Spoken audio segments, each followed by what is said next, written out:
obviously he picked up his offense, but defensively, he kind of disrupted what they were. Yeah, we really talked about Brandon Wood making the priority and trying to get to him, and he got away from us in that first half, and some things happened in transition, and some things were in the half court, but we had to do a better job of taking care of the basketball and taking better shots so they could stay out of transition, not to give them any opportunity. So I thought we did a better job with that.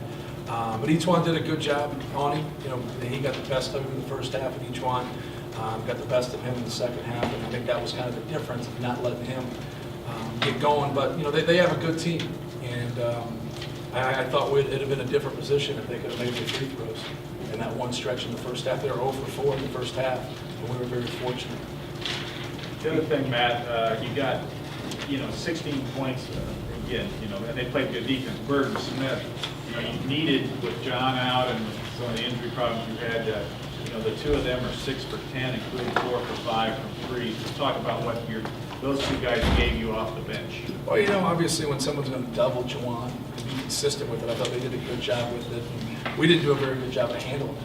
But when we did handle it, those guys got some good looks, and that's what we need DJ and Ryan to do. We need them to step up and take the open ones and knock them down, and it makes a huge difference when they do make it. Matt, how big was the boost you got from your point guards, Kelsey and Lewis?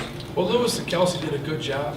I thought defensively, we struggled a little bit in the first half. In the second half, we did a better job of just keeping people in front of us. But they both did a good job of probing the defense and kind of taking what's there. And obviously, Lou had a couple of nice plays of getting to the rim. And then Kelsey did late, was able to get away from him a couple times and score the ball. Usually, Matt, when a team has struggled a little bit shooting the ball, it's kind of strange when you go on the road and improve it. You talked about how it all looks good when the ball goes in the basket. It went in the basket a lot better for you tonight. Was it better shots or just?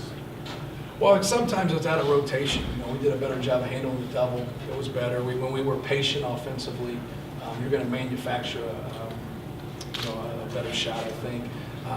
In transition, we got to attack. And sometimes we don't know with numbers if it's there, it's not there. We got to do a better job of just making decisions. So anytime those guys make good decisions and just share the basketball, I think we're going to have a higher field goal percentage. Juwan really seemed to win the battle down low with Corey Johnson. He held him to 8 points, 2 baskets. Can you talk about his defensive effort? Well, they're different players, obviously. It's not fair. At times, one guy's 6'10" long, the other guy's really a combo forward, playing the 5. And Corey Johnson's a good player. We were fortunate tonight. We took some of the cuts away and did some things, and then he didn't make a couple open ones. And so then when Juwan got some fouls, he really was trying to drive him and get to the line. But there were some things that went our way, especially in that first half. But Corey Johnson's a good player. He's a matchup problem for a lot of people because he can drive the ball at that position. A lot of times 5s can't keep the ball in front of him, so he really gives them, a dimension a lot of people don't have. You talk about the problems they caused Garden Juwan tonight, but in the first half specifically. Yeah. Well, we felt they would double. We've put a lot of time into it. Some people double him, some people don't. But we put a lot of time to it. It's just basic, passing and catching. And sometimes the guys that were feeding the post just weren't relocating and putting themselves in good position. Obviously, anytime you feed the post, you want to try to center the basketball if you can. But at times, you're going to pass across your body. And so those guys can streak and get steals and do some different things. And because anytime you center it now, there's not a weak side. And they just came out of a double, so now they're into a rotation. And but at times we couldn't pass and catch. And they did a good job of coming quick with that double, and we didn't hit that guy diving, we didn't hit the guy ball side, and they kind of jumped on that and got aggressive with it. And then we did a better job in the second half, but we didn't go in as much. We ran more motion and just tried to spread them and have good spacing, and really tried to utilize each one when he got one-on-one in space. Matt, Jerome Johnson seems to be playing tentatively and not shooting with very much confidence. Are teams doing things different to him, or is he just thinking too much? No, I don't think really it's any of it. He's taken at times, when you just start playing college basketball, you get some looks and you can make it, and it gets pretty frustrating. Because I think he's taking shots he can make. He's very good, and he's very crafty at shooting floaters and shooting runners. And he had a couple threes that were good looks, and he had a couple runners.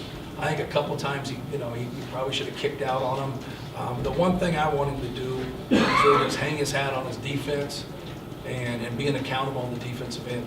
and doing the little things. And then once you start doing those things and improving in those areas, your shots will fall. And so that, for him, he just needs to relax. But, realistically, he just needs kind of a breakout game where he makes a couple and feels good about himself. Everything seems to be short. Do you think he has tired legs already? Obviously, being a freshman coming and going through what you guys do before the season conditioning-wise. Yeah, that happens. There's no doubt when you adjust and you get out there and you press a little bit after you miss a couple too, and the rim starts to shrink. But there's no doubt about that. That can happen, especially early in your career where you're not used to the grind and going on the road and playing. But he's a good player and he's a good kid, and he'll be fine. How tough does your team become when you get 24 points from Barlow and Jackson? Well, that's what we need, with Rob and John being out, both guys. Obviously, Rob is a huge void, and John's a guy that shot the ball well, and he's been averaging about 9 points for us in 18 minutes. We're going to need some other guys to step up. And like I said before, though, the shooting and it really comes down to when we shoot the ball better. We just make better decisions. And anytime we make good decisions, we get good shots. And that's what we got to really, keep our focus on the offensive end and knowing who we have. At times we forget Jawan Johnson's on our team, and we can't do that. You can't go 5 to 10 possessions without him touching the basketball. Even in a game like this where he struggles, he needs to get the basketball, and we need just to work through it. Okay, thank you. Anyone who's interested in our players, they'll be available outside of our locker room.